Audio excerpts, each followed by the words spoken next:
Hello, welcome to കുഞ്ഞിയടുക്കള.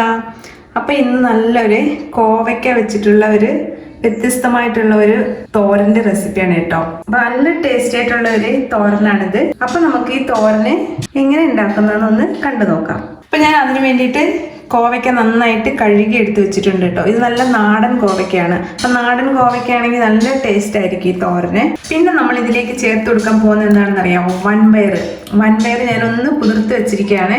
അപ്പം ഇത് അധികം കുഴഞ്ഞു പോവാതെ ഈ വൻപയർ ഉപ്പിട്ട് ഒന്ന് വേവിച്ചെടുക്കണം കേട്ടോ. അപ്പം അതും ഈ വൻപയറും കോവയ്ക്കയും കൂടെയാണ് ഇന്ന് നമ്മൾ തോരനാക്കുന്നത്. അപ്പോൾ കോവയ്ക്ക വന്നിട്ട് നല്ല ചെറുതായിട്ട് അരിയണം കേട്ടോ. ഇപ്പോൾ ഒരു കോവയ്ക്ക ഇങ്ങനെ എടുത്തിട്ട് ഇത് 4ആയിട്ട് നമ്മൾ കീറിയെടുക്കണം. അപ്പോൾ ഇത് 4ആയിട്ട് കീറിയിട്ട് ചെറുതായിട്ട് അരിഞ്ഞാലാണ് ഇതിന് നല്ല ടേസ്റ്റ് വരുന്നത്. ഇത് ഞാനത് അരിഞ്ഞിട്ട് കാണിച്ചു തരാം. ഇപ്പം ഞാൻ കോവയ്ക്ക അതായത് ഇതേപോലെ ചെറുതായിട്ട് അരിഞ്ഞ് വെച്ചിരിക്കുകയാണ്. അപ്പം ഈ ഒരു പാകത്തിന് അരിഞ്ഞെടുക്കണം കേട്ടോ, എന്നാലേ ഈ തോരന് നല്ല ടേസ്റ്റ് ഉണ്ടാവുള്ളൂ. വലുതായിട്ട് അരിയരുത്. അതേപോലെ തന്നെ ഞാൻ പയറും വേവിച്ചിട്ടുണ്ട്. അപ്പോൾ ഇത് ഉപ്പിട്ട് വേവിച്ച പയറാണ് കേട്ടോ. പയർ വേവിക്കുമ്പോൾ ഒരുപാടങ്ങ് വെന്ത് കുഴഞ്ഞു പോവുകയും ചെയ്യരുത്. അപ്പം ഞാനൊരു ചീനച്ചട്ടി വെച്ചിട്ടുണ്ട്. ഇതിലേക്ക് നമുക്ക് കുറച്ച് വെളിച്ചെണ്ണ ഒന്ന് ഒഴിച്ചു കൊടുക്കാം. ഒരു 2 ടീസ്പൂൺ 2.5 ടീസ്പൂണോളം വെളിച്ചെണ്ണ മതിയാകും ഒന്ന് താളിച്ചെടുക്കാൻ വേണ്ടിയിട്ട്. ഇതിലേക്ക് നമുക്ക് 1 ടീസ്പൂൺ കടുക് ഇട്ട് കൊടുക്കാം. ഒരു 2-3 വറ്റൽമുളക് ഒന്ന് പൊട്ടിച്ചിട്ട് കൊടുക്കാം. അതേപോലെ തന്നെ കുറച്ച് കറിവേപ്പില ഇട്ട് കൊടുക്കാം. ഇനി നമ്മൾ ഈ അരിഞ്ഞു വെച്ചിരിക്കുന്ന കോവയ്ക്ക ഇതിലേക്ക് ഇട്ട് കൊടുക്കാം. ഇനി നമുക്ക് ആവശ്യത്തിനുള്ള ഉപ്പിട്ട് കൊടുക്കാം. അപ്പോൾ പയറിൽ നമ്മൾ ഉപ്പിട്ടിട്ടുണ്ട്. കോവയ്ക്കയ്ക്ക് അനുസരിച്ചുള്ള ഉപ്പിട്ട് കൊടുക്കുക. നന്നായിട്ടൊന്ന് ഇളക്കി വയ്ക്കാം. അപ്പോൾ വെള്ളം ഒന്നും ചേർക്കരുത് കേട്ടോ. വളരെ സിമ്മിലിട്ടിട്ട് ഈ ആവിയിൽ നമ്മൾ വേവിച്ചെടുക്കണം. പിന്നെ കോവയ്ക്ക വെന്ത് വരുമ്പോൾ വെള്ളം ഉണ്ടാവും കേട്ടോ. അതുകൊണ്ട് ഒട്ടും തന്നെ വെള്ളം ചേർത്ത് കൊടുക്കണ്ട. പിന്നെ ഞാൻ പയറും കൂടി ഇതിൻ്റെ കൂടെ ഇട്ട് കൊടുക്കുന്നുണ്ട് കേട്ടോ. അപ്പോൾ അധികം വേകാത്ത പയറാണെങ്കിൽ ഈ കോവയ്ക്ക വേവുന്നതിനൊപ്പം തന്നെ പയറും കൂടി ഇട്ട് കൊടുക്കുക. ഇത്തിരി അങ്ങ് വെന്ത് പോയിട്ടുണ്ടെങ്കിൽ നമ്മൾ അരപ്പൊക്കെ ചേർത്തതിന് ശേഷം ലാസ്റ്റ് പയറിട്ട് കൊടുത്താൽ മതി. ഇതിപ്പം വെന്ത് കുഴഞ്ഞു പോവാത്ത രീതിയിൽ ഞാൻ വേവിച്ചെടുത്താണ് പയർ. അപ്പം അതുകൊണ്ട് നമുക്ക് ഈ കോവയ്ക്കയുടെ ഒപ്പം തന്നെ ഈ പയറും കൂടെ ചേർത്ത് കൊടുക്കാം. അപ്പോൾ ഒന്നങ്ങ് ഇളക്കി കൊടുക്കാം. ഇനി നമുക്കിത് അടച്ചു വെച്ച് ഒന്ന് വേവിച്ചെടുക്കാം. അപ്പോൾ കോവയ്ക്ക വേവുന്ന സമയം കൊണ്ട് നമുക്ക് അതിനുള്ള അരപ്പും കൂടെ ഒന്ന് ചതച്ചെടുക്കാം. അപ്പോൾ നമുക്ക് അതിനാവശ്യത്തിനുള്ള തേങ്ങ ഇട്ട് കൊടുക്കുക.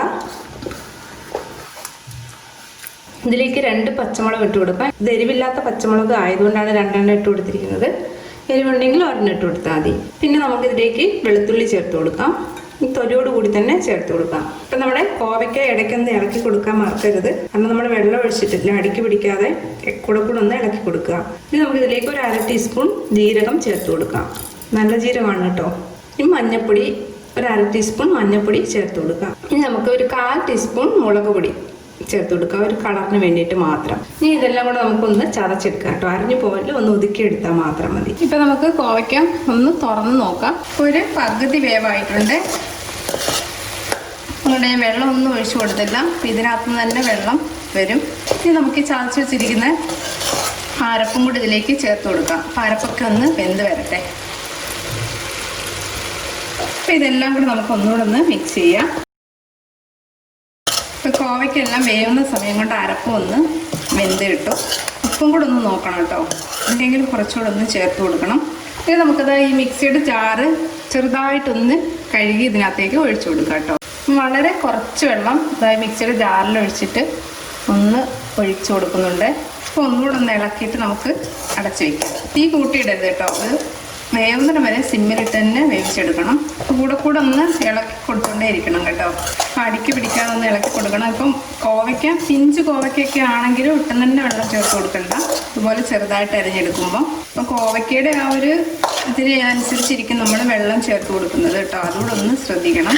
ഇതിപ്പോൾ നാടൻ പിഞ്ച് കോവയ്ക്ക ആയതുകൊണ്ടാണ് ഞാൻ വെള്ളം ഒട്ടും തന്നെ ഒഴിക്കാതിരുന്നത്. നിങ്ങളുടെ കയ്യിലുള്ള കോവയ്ക്ക എങ്ങനെയുണ്ടെന്ന് നോക്കിയിട്ട് അതിനനുസരിച്ച് വേണമെങ്കിൽ ഒരു സ്വല്പം വെള്ളം ഒഴിച്ചു കൊടുക്കാം കേട്ടോ. അപ്പോൾ ഒന്നുകൂടെ ഒന്ന് വെന്ത് വരട്ടെ. പാകത്തിന് വെന്ത് വന്നിട്ടുണ്ട്. വെള്ളം നനവെല്ലാം ഒട്ടും തന്നെ ഇല്ല. അപ്പോൾ നിങ്ങൾ വെള്ളം നനവ് ഉണ്ടെങ്കിൽ തിരിച്ചും അടച്ചു വെച്ച് കൊടുക്കരുത്. ഇതേപോലെ ഒന്ന് നിരത്തിയിട്ട് അതിൻ്റെ വെള്ളം ഒന്ന് വറ്റിച്ചിട്ട് എടുക്കണം കേട്ടോ. അപ്പോൾ അതുകൊണ്ട് കോവയ്ക്ക വൻപയർ തോരൻ റെഡി ആയിട്ടുണ്ട്. അപ്പോൾ നിങ്ങൾ ഇതൊന്ന് ട്രൈ ചെയ്ത് നോക്കുക. നല്ല ടേസ്റ്റിയാണ് കേട്ടോ. ഇത് രണ്ടും തമ്മിലുള്ള കോമ്പിനേഷൻ. അപ്പോൾ ഈ റെസിപ്പി ഇഷ്ടമായിട്ടുണ്ടെങ്കിൽ ഒന്ന് സപ്പോർട്ട് ചെയ്യുക, ലൈക്ക് ചെയ്യുക, ഷെയർ ചെയ്യുക, സബ്സ്ക്രൈബ് ചെയ്യുക. Thank you.